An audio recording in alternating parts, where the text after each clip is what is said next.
somebody I'm with, right? Like, I want them to be somebody who wants to change for the better. I don't want to have to be the reason that somebody wants to change. You know, it's like, oh, now I got her, so I got to work on it. It's like, and it would never sustain if you want to be with them for the rest of your life. Exactly. So I'm like, I want to find somebody who has that themselves, like you call it self-propelled, is what I say. And I think that just means I might have to look more.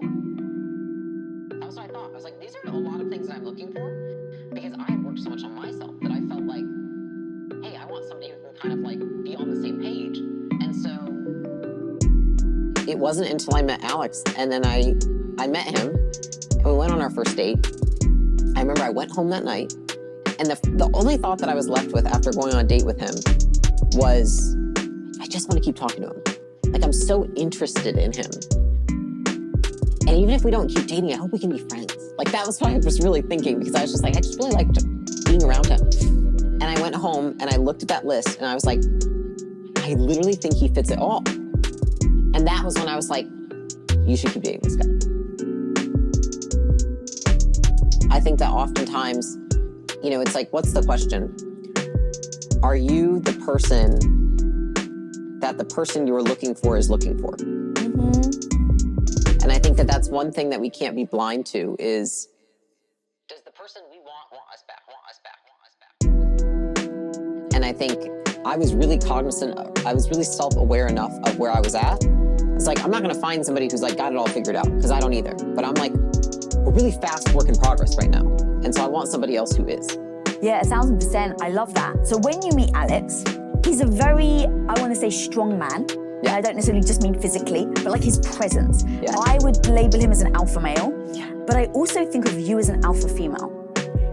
When you entered the relationship, were you at all concerned about losing your confidence or your independence, or just really like how you really freaking show? Because you show up with like energy and dominance, which I freaking love, girl. But many women, if they're with someone strong, over time, it can actually diminish them. I made it a goal not to be diminished, because I think many people around him do get that way. And I looked at it as an opportunity to become more confident, stronger, and a better version of myself, because I didn't blame him anytime we were in a room and people didn't hear me. And I think that a lot of women do that, and I am not saying that I'm right at all.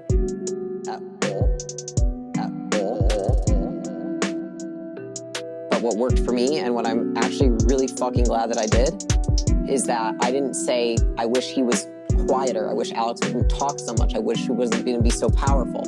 I said, what can I learn from him? I am so grateful that I'm married to somebody that I can learn so much from. And I've learned so much from him about that. Like, he has made me so much more confident and powerful, because I get to learn from him. He is very confident. And in so many ways, when I met him, I admired that so much about him. I was like, he's way more confident than me, for sure. But I was like, there's no better way to become more confident than to marry somebody who is.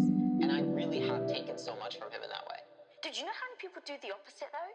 I know. So it's literally just the conscious goal. So in those moments where maybe you're in a room and he's very loud and people aren't listening to you, maybe they're ignoring you, whether it's business or not, right? Other people have had the same example, whether it's with family, where you're or you're just in a room with friends and your partner may be very confident, they take over, and then that you become small. So are you just repeating in your mind in those moments, like, oh, if this isn't about him, it's not. I have two different thoughts. One is, I will always think how I am really proud of him and happy for him if he's getting more attention, more recognition, more credit for something, because he does work his fucking ass off. And he is a great person and deserves all of those things. I have that line of thinking. So that's happening. It's like proud, happy for you wife, right?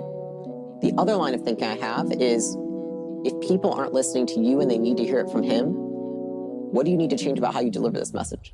And that is the only way that I think we've been able to do what we do together, is that I look at it like, how can I get better so that they don't need to hear it from Alex, they can hear it from me? And I have found so much growth in thinking that way.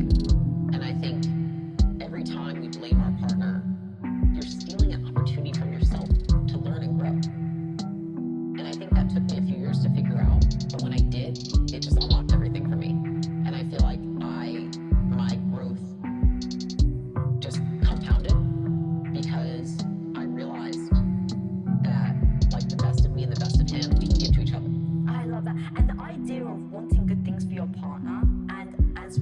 wanting good things for you, I think is very important juxtaposition to balance. Because to your point, is like, if you do want good things for them, then don't try and bring them down, but then look at yourself. And this is what, one of the many reasons I love you, girl. Like, it's the full ownership part. Everything that we've been talking about today, you very much take full ownership. Not one point in this discussion ever have you pointed the finger at anybody else or anything. Oh. Demons be gone! Be gone, demons. Be gone! Leave this studio!